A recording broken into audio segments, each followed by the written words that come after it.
Podcast, where truth moves faster than a Holstein calf. No waiting on some pretty page. We're charting new ground in the digital age. From genomic codes to row-wide facts, we cut through the noise, no holding back. Not your daddy's dairy news tonight. We're sparking debates with every insight. The ring's not where the real fight's at. It's in the data, in the channel chat. From pasture to processor to your morning cup, we're raising the stakes. Try and get ahead of herd. Yeah! Where the future's more than just a word. Ahead of herd. Come on! The Bullvine's calling, let your voice be heard. Hey there, farmers and dairy enthusiasts. Welcome to the Bullvine Podcast, your go-to source for straight talk on dairy profitability and management. In today's episode, we're unmasking the hidden leaks in your dairy financials caused by common feed cost miscalculations.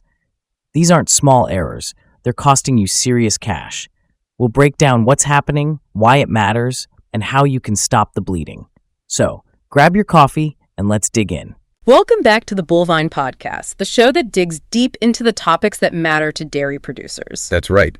Today, we're tackling a really interesting feature article from the Bullvine that's got everyone talking. We're going to break it all down. Yeah, really unpack its nuances and, show you why it's so critical for your farm's future. We are indeed. Today, our deep dive is into an article titled, "The True Cost of Dairy Feed." Now, for anyone running a dairy operation, you already know feed is your single largest expense. It's often the first line item on your budget that makes you wince a little. Right. But this piece, it truly pulls back the curtain on something even more uncomfortable.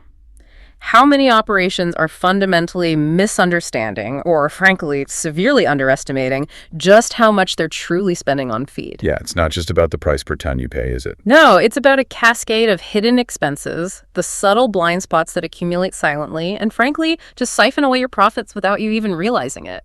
And this isn't just about better accounting for the sake of it.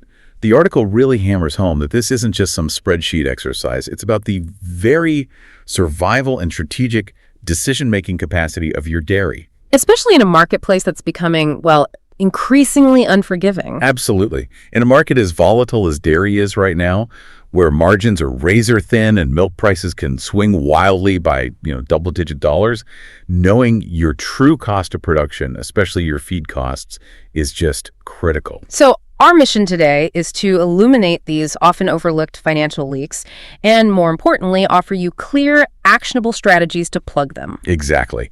This deep dive is designed to give you the insights to make more strategic, more resilient, and ultimately more profitable decisions for your farm. Okay, let's unpack this because the article starts right off the bat with a statement that probably gets home for a lot of producers. It talks about that gut feeling you get when you're walking past the feed bunk, watching the TMR get pushed up, and it just doesn't quite sit right. Like there's money walking out the barn door that somehow never shows up on your milk check. Yeah, that feeling. And then it drops the bomb, and it states, if you're calculating feed costs the way most dairies do, you're probably underestimating your true costs by more than $3.50 per hundredweight. Wow. $3.50. Now, that's not a rounding error, is it? Not by any stretch of the imagination. When you start to break down the sheer magnitude of that underestimation, it quickly becomes alarming, almost catastrophic, really. Think about it. For a medium-sized dairy, let's say a 200-cow operation, averaging about 85 pounds of milk per cow daily. Okay. That seemingly abstract $3.50 per hundredweight error translates to over $50,000 annually. $50,000. In missed profit or hidden losses. Yeah. Imagine that for a moment. $50,000. What could that mean for your farm? Is it new parlor equipment that would make life easier? Paying down debt? Or just having a healthier bottom line when prices dip. Right. That peace of mind. Exactly. This isn't a small accounting glitch. The article calls them systematic blind spots. So deeply ingrained in traditional dairy accounting that producers might not even realize they're, bleeding cash this way. Yeah. It's like having a slow, invisible leak in your financial pipeline. And the article powerfully points out how market volatility just amplifies these errors, exponentially. Absolutely. It really gets me fired up, as the author puts it, thinking about that staggering $12.05 per hundredweight swing in income over feed cost from the lows of 2023 to early 2024. It's a wild ride. It is. But if your baseline numbers are already off, if you're flying blind, as the article describes it, Those market swings don't just rock your farm, they can absolutely hammer it twice as hard. Right. You're losing money on two fronts. The market downturn and your inaccurate cost accounting. It's like trying to navigate a ship through a storm with a faulty compass. Yeah. You're already battling the elements, but your internal guidance system is just giving you bad directions. Leading you further astray. What's truly fascinating here, and the article emphasizes this, is the concept of feed as the ultimate financial lever. Right.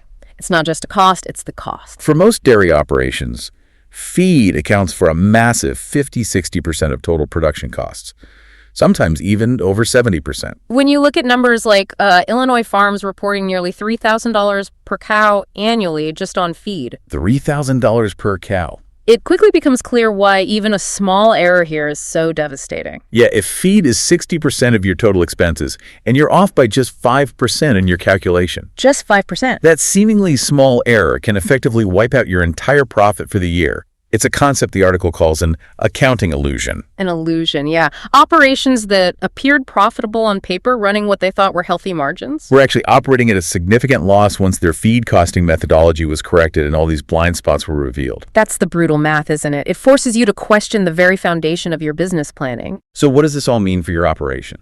If you're not fully accounting for this largest, most impactful expense, How can you truly know if you're profitable? How can you make sound, strategic decisions about expanding, investing, or even just confidently continuing? this strategic blindness, as the article calls it, can lead to monumental decisions being made based on profoundly flawed profitability data. It's a risk most producers simply can't afford to take, not in today's environment. Absolutely not. It's about your farm's long-term viability. Okay, so the stakes are incredibly high, which leads us to the critical question. What are these specific calculation traps having such a devastating impact? Right. The article zeroes in on a core issue right away, the as-fed trap. The as-fed trap seems so simple, almost too obvious. Exactly. Yet it's costing dairies a fortune. The example given is brilliant in its clarity. Imagine 2 loads of corn silage arriving at your farm, both quoted at $60 per ton as fed. Okay, $60 a ton sounds the same. You'd think they're essentially the same product, same value, right? Hmm? But then you look at the dry matter percentages.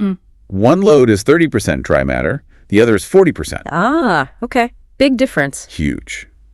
And this is where the simple math really hits you. If you break it down to the actual cost per ton of nutrients, which is what you're truly buying, Right, not just tonnage. that first load at 30% dry matter is actually costing you $200 per ton of nutrients. $100. But the second load at 40% dry matter only costs you $150 per ton of nutrients. Wow, that's a 33% difference in value. 33% for what looks like the exact same product, same price per ton. As New Mexico State Extension bluntly puts it, the water component contains no nutrients. Right. Yet when you buy as-fed without accounting for dry matter, you're basically paying for water as if it were valuable feed. It's astonishing how often this happens. And the article shares a really impactful anecdote about a central Wisconsin farm. Okay. They were consistently overpaying for wet distillers grains, precisely because they weren't converting to a dry matter basis, just paying per wet ton. So they started testing. Once they implemented a simple dry matter testing protocol and adjusted their purchasing, they saved over $15,000 in just 4 months. 15 grand in 4 months, just by changing how they calculated the value. Exactly. Not even changing the supplier or the price per ton, it directly connects to profitability. You're literally paying for water instead of nutrients. And that $15,000 savings was real cash staying in their pocket. For a 200-cow dairy, that's already a huge chunk of that $50,000 annual blind spot we mentioned. And that's just one blind spot. The next one is equally insidious, treating free forage as if it truly costs nothing. Or maybe pricing it based on last year's production costs, right? Yeah, maybe worse. This is where the psychology of farming often clashes directly with economic reality. Because you grew it, you chopped it, stored it, you put in the work, paid for the inputs. It feels like once it's in the bunk, it's free to your cows, a sunk cost. Exactly, but economically, that's just not the case. The USDA Economic Research Service recommends pricing homegrown feeds at current market values. And for a very good reason. Every ton of homegrown silage, haylage, or hayu feed is a ton. You're not selling on the open market. That's its opportunity cost. Right. You're choosing to use it yourself, which is fine. but you need to account for what you could have gained by selling it. Otherwise, you're subsidizing your dairy enterprise with your crop enterprise without even realizing it. The article gives a really clear example of this, a southern Minnesota farm. Yeah, this one was truly devastating. The owner genuinely thought his dairy was highly profitable. Production was good, cows healthy, cash flow looked positive on paper. But then when they worked with a consultant and repriced his homegrown feeds at current market rates, everything changed. What they discovered was his crop enterprise was actually subsidizing a dairy operation that was, well, marginally profitable at best. maybe even operating at a loss. Potentially. This meant he was strategically blind to the true performance of his dairy. He couldn't make informed decisions about expansion, land use, or even if he should stay in dairy versus maybe shifting to cash crops. That's not just bad accounting, it's a fundamental lack of clarity about your entire business model. So I have to ask you, the listener, are you falling into this trap, thinking because you grew it, it's truly free, and potentially masking deeper issues? That's a powerful question. It forces you to look at your whole operation through a clearer, more realistic lens. And then we have the invisible herd. Yes, the invisible herd. Another one that trips up even sharp managers. Calculating feed costs only for the milking string and completely ignoring dry cows and, crucially, replacement heifers. I think it's obvious to include them, right? They're eating. Yeah. But the article points out how often this vital segment is just overlooked. This omission is massive. Its impact on your true cost per hundredweight is startling. Industry analysis, cited in the article, shows that by only counting the milkers, you underestimate true feed costs by about 38%. 38%. Think about that number. That translates to a staggering $3.16 per hundredweight error, just from the scope of your calculation. Let's put numbers to it. 200 milking cows. Okay. You're realistically feeding another 40, 50 dry cows, plus maybe 180, 200 replacement animals, calves, heifers. Eating, none producing milk that hits the bulk tank today. Exactly. Their feed costs are a very real part of your overall cost of production for every hundredweight of milk that does get sold. It's a jarring disconnect, as the article puts it. Farms are investing heavily in genomics, precision breeding, cutting-edge genetics. Spending thousands to optimize the future potential of their herd. Yet when it comes to a fundamental financial metric like feed costs, they're calculating like it's 1985, ignoring a huge chunk of their biological inventory. It's like building a high-tech race car with all the latest engineering, but putting cheap, underinflated tires on it and wondering why it's not performing optimally. Great analogy. You simply can't reach your full potential if a fundamental component of your cost structure is so wildly inaccurate, it blinds you to the full picture. If those animals aren't contributing to current milk revenue, their feed costs absolutely need to be factored into your overall cost per hundredweight of milk sold. Otherwise, you create this artificial sense of profitability. Which isn't sustainable and leads to misinformed decisions. Yeah. Then there's feed shrink, the silent profit killer. Shrink. The feed you paid for, hauled, stored, but never actually makes it to the cow's mouth. Spoilage, spillage, pests like birds or rodents, improper storage and handling. The article really dives into this, and the numbers are truly eye-opening. It's a huge problem that often flies completely under the radar. It's not a direct invoice, right? Exactly. Research from Hubbard Feeds indicates an average shrinkage of 5.42% for purchased feeds across the industry. 5.5%. That's already significant and often unacknowledged. But it gets worse. Losses can routinely hit 8.06% for commodities in open storage exposed to the elements. 8%. And the article notes shrink rates can even exceed 12% on farms with inadequate protocols. 12%. Imagine paying for 100 tons of feed and only 88 tons actually getting consumed. That's a massive amount of money just vanishing. It is. The article gives a vivid example. A 1,000 cow operation tracked its shrink losses, found it was losing $5,733 over just 47 days. Whoa. So annually, that's Nearly $45,000 just vanishing into thin air, or as the author says, into bird bellies and blowing away with the wind. And the economics are staggering when you consider the potential savings from fixing it. Absolutely. Moving from an open commodity shed to proper enclosed storage for that same 1,000 cow dairy could lead to potential savings of over $135,000 annually. That kind of saving can often pay for the new building itself within a few years. It's an investment that pays for itself. Definitely. But what's really concerning about shrinkage, beyond just the volume loss, is the double impact it has. Double impact. How so? You're not just losing volume. You're often losing the most valuable parts of the feed first.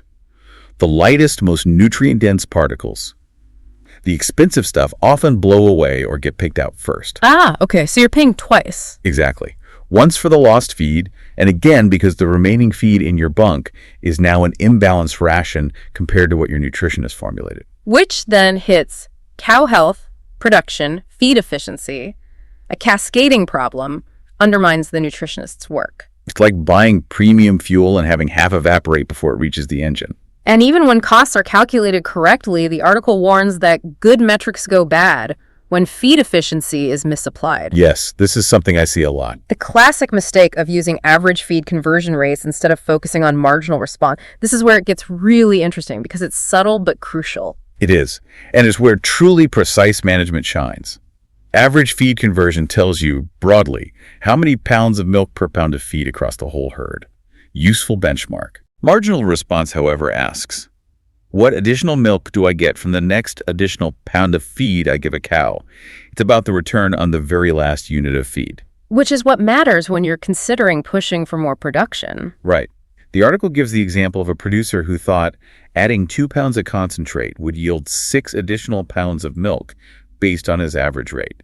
3.1 looked great. But in reality, from that extra 2 pounds, he only got maybe 2 extra pounds of milk. Precisely.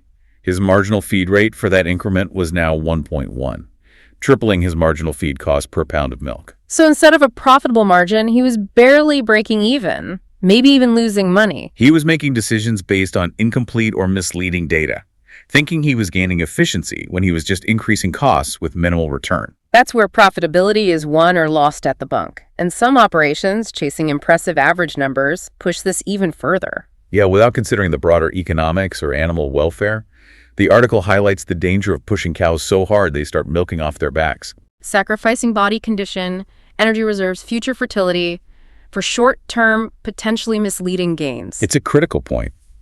True profitability isn't just maximizing one metric in isolation. It's optimizing the whole system for long-term health and resilient returns. It's the difference between a sprint and a marathon for your herd. Exactly. So when you combine all these errors as fed pricing, free forage, incomplete herd costing, unaccounted shrink, all of it together, the article calculates a staggering miscalculation of over $1,200 per cow annually. $1,200 per cow. On a 200-cow dairy, that's a $250,000 blind spot. It's truly shocking when you see it laid out. Yeah. But here's the crucial part. The core message is that every one of these errors is fixable. Okay, good. It's not just doom and gloom. Not at all. This isn't a doomsday scenario. It's a roadmap to reclaiming significant profitability. And the article details the dramatic returns documented when these issues are corrected. For instance, strategic nutritional grouping. Right, moving from a single TMR to distinct diets for high, mid, low producers can save over $400 per cow annually. $400 per cow, that's huge. It's a big operational change, yes, but a massive tangible return. Beyond that, feed center upgrades, reducing shrink from, say, 8% down to 3%. Direct savings. And then there's precision feeding implementation using tech like AI-driven optimization. Documented to save $31 per cow annually through improved efficiency. Yeah. These aren't just theoretical savings, they're real impacts. Which brings us to a really crucial point the article highlights, how technology is creating these two distinct dairy industries. Yeah, this is important. On one side, you have progressive operations embracing AI-driven feed optimization, real-time monitoring, precision feeding. And they're seeing, what, like 7-12% reductions in feed costs? Exactly, while often improving production and health. That $31 per cow saving from AI is a powerful example of fine-tuning that, frankly, human management alone can't achieve at scale. But the key here, and the article is direct about it, is that this technology isn't cheap. It needs investment and expertise. Expertise that many smaller operations might lack. This creates a widening gap. Larger farms capture these efficiencies, lower their costs, while smaller operations struggle with higher cost structures, making it exponentially harder to compete. It's presented as a question of pure survival. So if you're not leveraging these tools or finding alternatives, what does this mean for your scale? Are you being left behind? It's a critical strategic challenge for the entire industry, regardless of size. A make-or-break consideration for many. And the article then broadens the scope to the global context. We can't ignore what's happening internationally. Right. China's rapidly expanding dairy industry, for instance, is fundamentally altering global feed demand and prices. Feed is what, 64% of their costs? 64%. So their buying strategies have a direct impact on global commodity markets, right back to our local feed bill. Absolutely. And it's not just China. European producers are grappling with significant environmental regulations. Pushing them towards highly efficient, waste-reducing feed management. Their focus on precision feeding, nutrient management. It's not just about costs, it's increasingly about compliance. And the article makes the point that these pressures are coming to North America. Early discussions about carbon pricing, environmental compliance. It's already happening. This connects directly to why accurate feed costing isn't just about immediate profitability. It's about global competitiveness and preparing for future regulations. You can't be compliant if you don't know your numbers. Okay, so with all these challenges and opportunities laid out, the article provides a really actionable 90-day implementation roadmap. Yes, this isn't just theory. It's a step-by-step practical guide for you to start fixing these errors, broken into 3 phases. Phase 1, the first 30 days.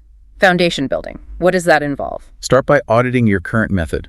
Compare lactating-only costs to a recalculation, including the entire herd dry cows, heifers, plus shrink adjustments. You can do this with existing software or even just a spreadsheet, right? Absolutely. The goal is just to see the difference. Then, implement weekly dry matter testing for forages and wet byproducts. Get a tester or work with your nutritionist. And crucially, price homegrown feeds at current market rates. Check local elevator prices, commodity reports. And finally, start simple. Measure actual shrink. Track deliveries versus consumption. Even visual assessment helps. These are foundational steps for an accurate baseline. Okay, so that's month 1, then days 31-60, system integration. Right. Move beyond auditing and integrate the new comprehensive costing into regular financial reporting. All animals, all shrink in your cost per hundredweight calcs. Then benchmark.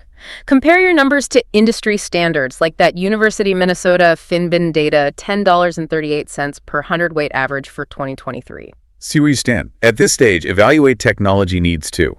Does your scale justify feed management software? And critically, train your team. Everyone involved needs to understand the new methods, why they're vital. It's a team effort, not just an accounting change. Makes sense. And finally, days 61-90, strategic optimization. This is where you leverage that accurate data for strategic decisions. Implement precision feeding where feasible, maybe nutritional grouping if herd size warrants. Splitting the herd into groups based on production. Exactly. Assess infrastructure needs. Calculate ROI for feed center improvements, maybe an enclosed shed, better storage. Develop robust risk management strategies using those accurate cost baselines for forward contracting or DRP decisions. When you know your true break-if, these tools become genuinely powerful. And establish monitoring protocols, regular reviews, adjustment procedures, make it an ongoing practice. Continuous improvement. So it's not just a one-time fix. Definitely not. Yeah. And the article closes with the uncomfortable questions every producer needs to ask themselves. Okay, what are they? First, when was the last time your feed cost calculations were really audited? Not just math errors, but the methodology, scope, assumptions. It's the fundamental method, not just the numbers. Exactly. Second, Yeah. are you making major business decisions? Expansion, equipment, land based on incomplete or inaccurate cost data. Because if the foundation is shaky, those big plans are built on sand. Precisely. And third, how do your feed costs truly compare to industry benchmarks, like that FinBin, $10.38? If you're way higher, these errors might be why. Not just bad luck. Progressive operations, the ones thriving, treat feed cost like genetic evaluation data-driven, regularly updated fundamental. They invest in accurate measurement, understand income over feed cost, not just minimizing expense. And they benchmark religiously. Know where they stand, always striving for improvement. This highlights that fundamental split developing. The old approach of close enough just doesn't cut it anymore. Not with thin margins and volatility. Plus, climate change adds complexity. Variable forage quality makes accurate costing even more critical. And regulatory pressure is only increasing. Environmental compliance will likely demand more detailed tracking. Sophisticated cost management becomes essential. The bottom line reality check is stark. This isn't just better accounting. It's about survival and sustainability. Farms that nail feed costing have accurate baselines for risk management, reliable data for decisions, a solid foundation. The ones that don't, they're getting squeezed out when markets turn tough, often without understanding why their seemingly profitable enterprise suddenly can't pay the bills. They're left guessing in the dark.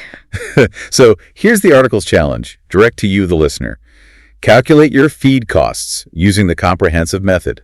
Whole herd, shrink, dry matter basis, market rates for homegrown. Then compare that number to what you've been traditionally using. The author bets the difference will shock you. More importantly, it gives you the accurate baseline needed to build a truly resilient operation. The question isn't whether you can afford to make these changes. It's whether you can afford not to. While you're debating, your competitors are capturing the profits you're leaving on the table. Will you act decisively or let market forces decide your farm's fate? So after all that, what's the absolute key takeaway for a farmer listening today for immediate application? Okay, immediate application. You could pocket an extra $444 per cow annually just by switching to strategic nutritional grouping. $444, separating high producers from low producers, feeding them more precisely. Exactly. It's a direct saving that really adds up. And you can slash feed shrink losses from that 8% average down to maybe 3% through better storage and handling. Right. That one farm saved over $100,000 yearly just by upgrading their feed center and management. Real ROI there. It's significant money. Plus boosting cost accuracy by 40% just by switching to dry matter basis for all feeds and including the entire herd, dry cows, heifers, they count. Eliminates those profitability illusions. Gives you an honest picture. Fundamental. And looking ahead, leveraging AI-powered feed management can squeeze out another 3-5% efficiency gain. Constant optimization. In today's market, that 3-5% can be the difference between thriving and just surviving. It's an investment with a proven payoff. Finally and critically, use that accurate baseline for smart risk management. Know your true break-even. Then tools like DRP and forward contracting become genuinely effective strategic instruments, not just gambling, empowering your decisions with real data. Great points. And that's all the time we have for today's deep dive. For more articles and insights, be sure to visit www.thebullvine.com. Don't forget to subscribe wherever you get your podcasts. Thanks for listening. Thanks for tuning in to the Bullvine Podcast. If you're ready to stop leaving money on the table, start mastering your feed cost calculations today. Share this episode with your fellow farmers, visit our website for resources, and join the conversation online. Until next time, keep those cows happy and those profits growing.